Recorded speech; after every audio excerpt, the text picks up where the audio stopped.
Jóvenes, buenos días o buenas tardes, según a la hora que estén viendo este video. Como saben, tenemos que hacer estas clases de manera virtual y para no trazarnos voy a explicarles con respecto al tema que nos tocaba presentar esta semana, que son las razones financieras. En las razones financieras vamos a ver lo que son las razones de liquidez, actividad y endeudamiento, que son las más utilizadas en el área y en el medio en el cual nosotros tenemos que trabajar. Muy bien. Las razones financieras. ¿Qué son las razones financieras? Son indicadores, como ven en la pantalla, son indicadores que utilizan para medir o cuantificar la situación financiera de una empresa, ya sea en su totalidad o en una unidad de ella, ¿no? ¿Qué podemos decir entonces? Podemos indicar que estas razones financieras nos van a ayudar a reflejar, ¿ya?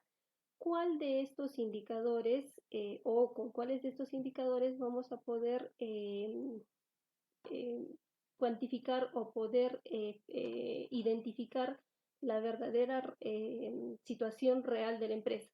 Hablando obviamente económicamente o financieramente, ¿no? Estos indicadores entonces nos van a ayudar a reflejar cuál es la relación en cifras monetarias y el financiamiento de una empresa. Las razones financieras tienen como un objetivo principal brindar una información acerca del funcionamiento y la situación del negocio o la empresa, de forma que las personas que se encargan de tomar decisiones sobre el futuro de la compañía puedan dar las mejores recomendaciones del caso. Las razones financieras, como indica, son muy útiles para las personas o para las actividades que realizan estas instituciones, estos entes, estas empresas, ¿ya? ¿Por qué? Porque nos van a ayudar a tener o poder tomar una decisión adecuada para el futuro de una empresa, ¿sí? Hablando obviamente en relación comercial, también con respecto a los inversionistas, proveedores y los mismos acreedores, ¿no? Que son aquellos que forman parte de una institución, de una empresa. Algunas de las características primordiales para la interpretación o formulación de los estados financieros, ¿ya? Son la confiabilidad, la equidad y la comprensibilidad, ¿no? Estas características primordiales que también forman parte de los principios con los cuales nosotros trabajamos contablemente, nos van a ayudar a que estas razones financieras sean muy útiles para la toma de decisiones, ¿sí? Confiable, ¿por qué? Porque los datos que nosotros vamos a entregar a las empresas ya son de mucha importancia, ¿no? Estos datos o estos importes que son cifras tienen que ser totalmente confiables, o sea, totalmente reales, ¿sí? ¿Por qué equidad? Porque tienen que ser imparciales, ¿no? Nosotros no, como profesionales, no podemos dejar de lado este principio que es la equidad. Tenemos que ser imparciales con nuestro trabajo.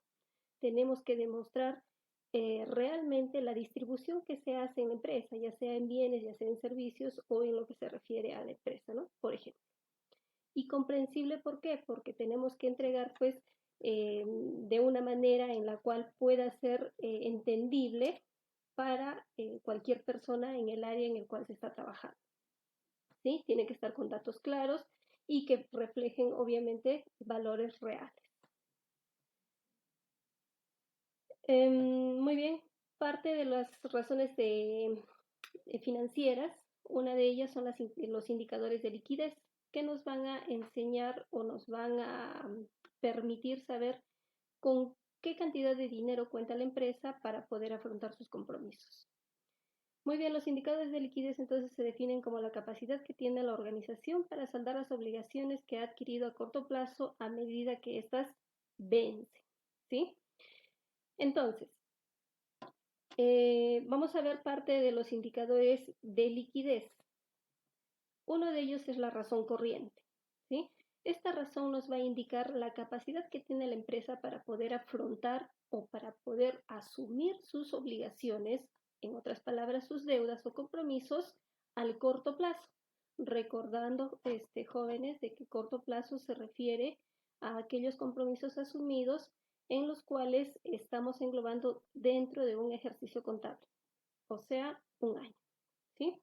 Entonces, ¿cómo nosotros vamos a poder hallar la razón corriente de una empresa? Con una simple fórmula, ¿sí?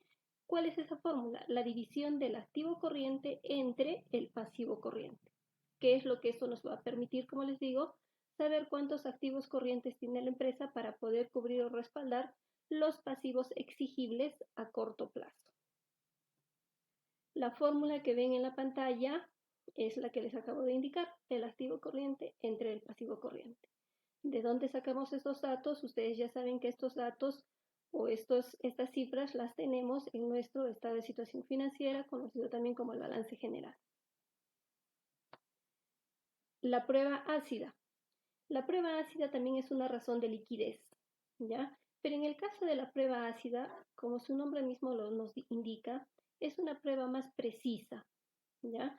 Donde nos va a mostrar en términos más precisos, valga la redundancia, con cuánto efectivo cuenta la empresa para poder asumir sus compromisos, pero sus compromisos más exigibles, ¿sí? Entonces, esta prueba nos va a mostrar la capacidad que tiene la empresa para poder cancelar sus obligaciones corrientes sin tener la necesidad de incurrir a la venta de sus existencias. O sea, recuerden que las existencias está todo dentro del elemento 2. Estamos hablando de mercaderías, materia prima, productos terminados, productos en procesos, entre otros, ¿sí? Entonces, tendríamos que retirar, para aplicar esta prueba, esta razón financiera, que es la prueba ácida, tendríamos que retirar lo que es las existencias. Recuerden, en la anterior razón de liquidez o en la razón corriente, nosotros para calcular la liquidez de esta empresa teníamos que tomar como dato inicial todo el activo corriente. En este caso no, solamente, del activo corriente tendríamos que quitar todo lo que es existencias, que son ventas que se van a realizar a futuro, y calcularlo entre el pasivo corriente, ¿sí? De esta manera vamos a saber de una manera más exacta con qué liquidez cuenta la empresa si no tiene o no ha vendido en ese momento su mercadería. Y la fórmula, como ven, es activo corriente menos inventarios entre el pasivo corriente, ¿sí? Entonces, de esta manera nosotros vamos a tener una prueba más precisa para saber con qué liquidez cuenta la empresa. En otras palabras, con cuánto dinero cuenta para poder solventar sus obligaciones más próximas. Otro de los indicadores de las razones financieras son los indicadores de endeudamiento, ¿sí? Estos indicadores de endeudamiento nos van a permitir medir el grado y la forma en la cual nuestros acreedores, ¿sí? Que son generalmente las entidades financieras, cómo participan en el financiamiento de nuestra empresa, ¿sí? Nos van a permitir definir el riesgo en el cual se incurre con estos acreedores. En otras palabras, vamos a poder definir si los acreedores son más dueños de la empresa que nosotros mismos o que los dueños o socios. Vamos a ver los diferentes indicadores de endeudamiento. Uno de ellos es justamente el endeudamiento. Nos va a permitir determinar ya cuánto de dinero o con cuánto de dinero cuenta esta empresa para poder afrontar sus activos. En otras palabras, con cuánto se está financiando este dinero con terceros, o sea, con los acreedores.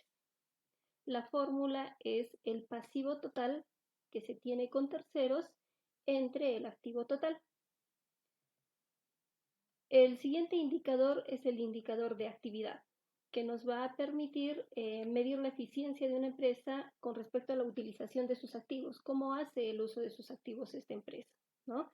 Si es que los activos que tiene, ya sean de manera temporal o sea hasta su vencimiento, si realmente les está trayendo alguna plusvalía, ¿no? O alguna ganancia con respecto a la inversión que realiza. Uno de estos indicadores son la rotación de inventarios, ¿sí? Recuerden que los inventarios están dentro del activo corriente de un estado de situación financiera. Este indicador, que es rotación de inventarios, nos va a indicar o nos va a mostrar las veces en las cuales los inventarios se convierten en efectivo. En otras palabras, cada cuánto tiempo la empresa está rotando su mercadería, cada cuánto tiempo la empresa está vendiendo su mercadería, cómo es que está saliendo e ingresando la mercadería a sus almacenes, ¿sí? Entonces, con esta fórmula, que sería el costo de la mercadería vendida entre el inventario promedio, nosotros vamos a ver cuántas veces o cada cuántas veces en cierto periodo está rotando su mercadería, que puede ser mensual. Generalmente se toma con ese dato, con datos mensuales, pero si nosotros estamos haciendo comparativos, podríamos también verlo con datos anuales. Otro indicador es la rotación de cuentas por pagar. En esta razón financiera vamos a poder identificar el número de veces en las cuales la empresa debe de dedicar dinero o debe de tener dinero para poder pagar sus obligaciones, o sea, sus pasivos.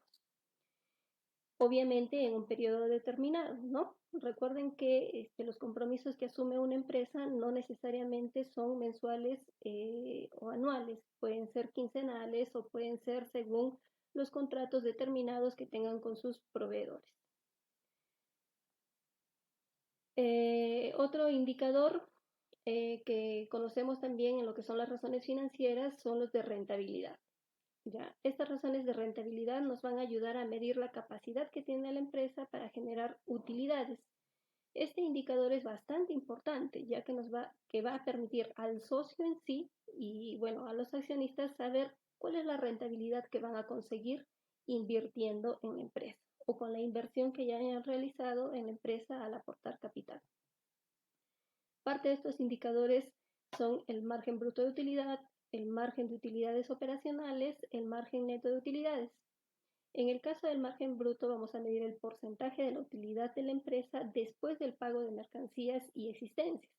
Y en el caso del margen de utilidades operacionales vamos a medir el porcentaje de la utilidad que se obtiene por cada venta, restando obviamente el costo de venta, ¿sí? Y bueno, los gastos incurridos que tengan que estar relacionados directamente con la mercadería. En el caso del margen neto de utilidades, en este se van a restar todos los gastos operacionales a las ventas, incluyendo los impuestos. Muy bien, viendo toda esta parte teórica, ahora vamos a ver unas razones financieras que las vamos a aplicar a este caso práctico. Nosotros, o como pueden ver ustedes ahí en la diapositiva, tenemos un estado de situación financiera. Tenemos activos y tenemos pasivos. Tenemos un estado de situación financiera comparado. Tenemos el año 1 y el año 2. Vamos a aplicar dos razones. Muy bien, jóvenes, habíamos visto con respecto a los que son los índices de solvencia. Recuerden que el índice de solvencia nos va a indicar cuánto o con cuántos soles cuenta la empresa para poder afrontar en soles también las obligaciones que tiene. En el caso de la prueba ácida, como les había indicado anteriormente, nos va a indicar de una manera más real la liquidez con la cual cuenta la empresa, ¿no? Recuerden que por cada sol de deuda es el sol que puedan afrontar para las obligaciones que tengan pendientes, ¿sí? Se les va a enviar estas diapositivas, se les va a enviar este video y también se les va a enviar material para que puedan desarrollar las prácticas relacionadas con las razones financieras. Jóvenes, que tengan una bonita tarde y cualquier cosa nos comunicamos mediante el WhatsApp. Cualquier duda pueden hacerla. No se olviden de que tienen que entregar las prácticas en las fechas acordadas según se les indique en las redes sociales. Nos vemos, jóvenes. Gracias.